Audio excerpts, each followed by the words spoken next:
Hey YouTube, this is going to be a little different video of anything I've done before, and that's because my strider is a little gunked up, not as smooth as usual, or as smooth as it could be, so I thought I'd take it apart, and I might as well take it apart on camera, show you guys how I take it apart.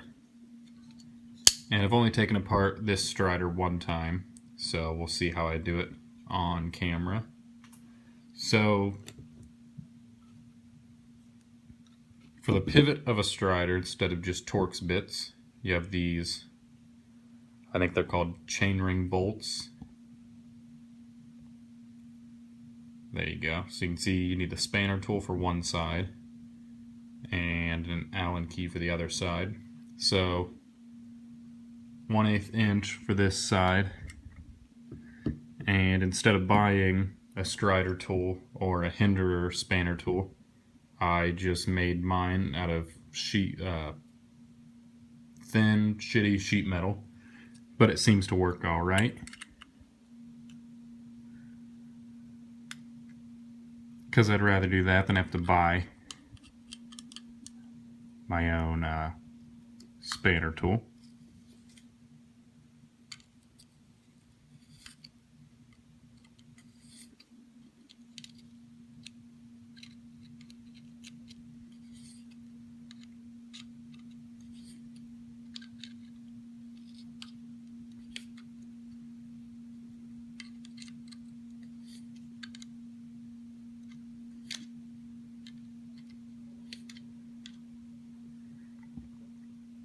So you can see it coming out. When you make your own spanner tool, it's not as good as, well, probably not as good as the one you could buy from Strider or Hinderer. A little harder to get it to fit and work right, but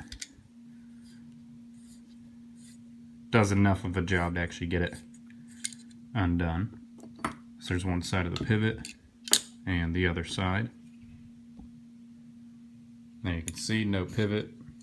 Still opens a little. And another thing I really like about Strider is all of the body screws, you can see right there into the G10, are really big Torx bits. So instead of being a small T6 screw or anything, they're really nice T10s, which is my favorite because it's so easy to strip a T6 and it's a lot harder to strip a T10. Or even just a T8 is a lot harder to strip, but they do T10 for every body screw that's Torx except for the over travel stop, because the over travel stop screw is too small, I'd assume. So all those are in order. Pretty much just falls apart once you take all the screws out. I'll lay those all in order too. Or just leave them where they are. And you can see it's got the number up there. It's probably a serial number or something, 14007, and you see the little maker marks. And you can see not too much gunk, just a little bit. And the main reason I'm taking it apart and cleaning it is because I got a new lube that I've never used before. So what I used before this was really shitty old, I think it says like 3-in-1 hunting oil or something. So something that really doesn't work too well. I mean, it works good because it's just like a plain oil, but not as good as a knife oil could work, some like the specialized knife oils. So that's what I got now. I went on to Blade HQ and got TUF-GLIDE, this little half-ounce bottle, and it's like $8, so it's pretty expensive for a half-ounce, but from what I've used so far, it works really nice. So there it is. Cleaned most of the junk out of there. Now I'll clean right there on the frame. The inside of the frame isn't flamed or anything because it's just the outside that they flame.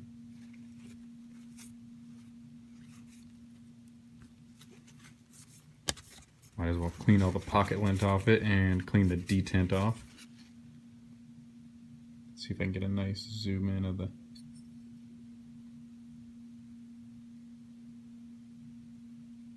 You can see the detent ball is a little flat, just from wearing down against the blade. It might wear down quicker because I have a bead blasted blade, which would make it more of a resistance against the detent ball instead of just a normal blade.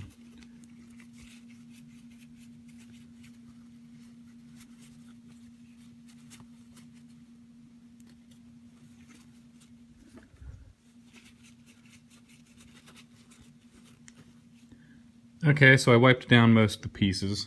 Here are the phosphor bronze washers. So you can see there's two different sizes for each side. One specifically for each side. I think the smaller one goes on the lock side, and the bigger washer goes for the G10 side. I don't know why. But yeah, that's pretty much it. So there it is. All disassembled and everything. And now we'll put it back together. So I'll put that first. And while I have this TUF-GLIDE out, I might as well put a little bit, just a real little bit on there.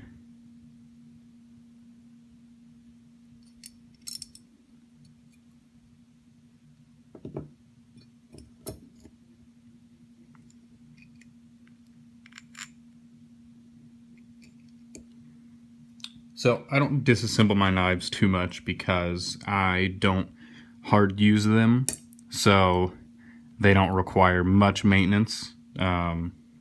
Just every now and then I'll put some lube in there and I'll blow it out and everything, just to try to keep it clean, but I never really have to take anything apart.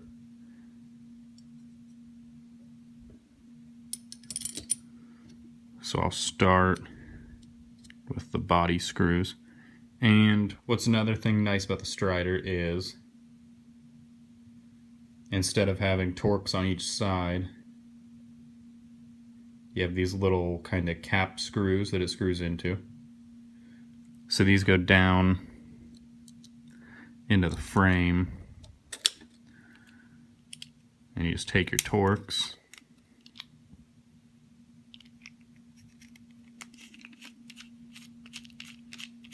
and screw it in. It's really easy. You don't have to have two Torx bits at the same time, or Torx drivers at the same time trying to drive it in. And you can see my Torx bits didn't even leave the G10 side of the Strider. They just stayed where they were. Or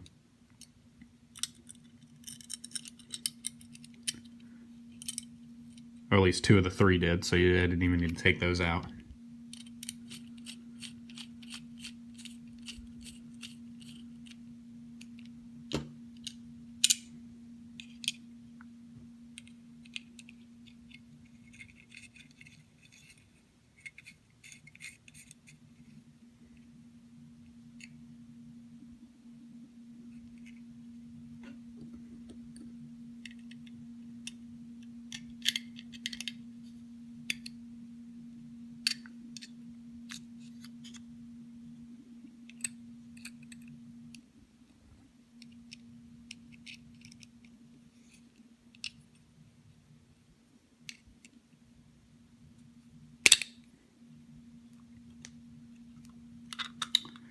And now all I have to do is screw the pivot back in.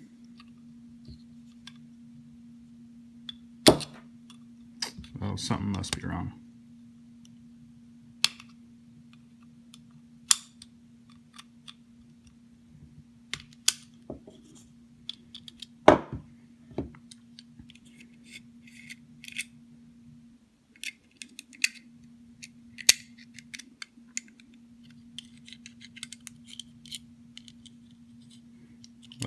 everything seems fine. I don't know, something was up with the pivots. Now they seem to be okay. So this time I'm just going to try to hold it with the spanner and screw it in with the hex side, because that seems like it'll be easier.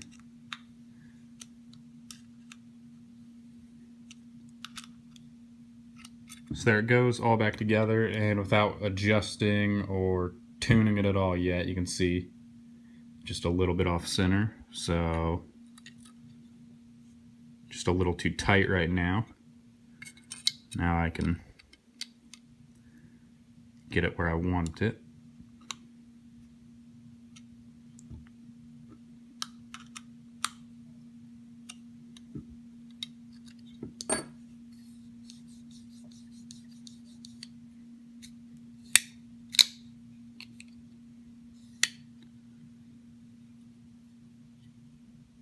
Still a little tight right now.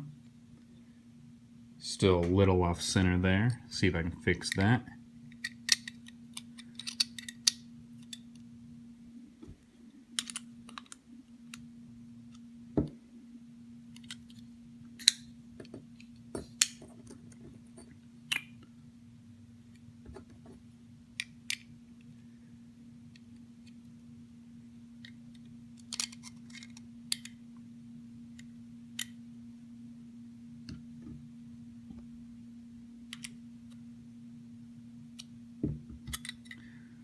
Okay, so that's pretty much it. So it's pretty easy to take it down. You don't have to do too much. Lockup goes right back in place. Now all I have to do is add a little more lube and tune it a little more to get the blade centering how I like it. But as you can see, you could take it apart, put it back together, even if you're not very good at taking it apart and putting it back together like I am. It's not too hard, it pretty much goes back into place.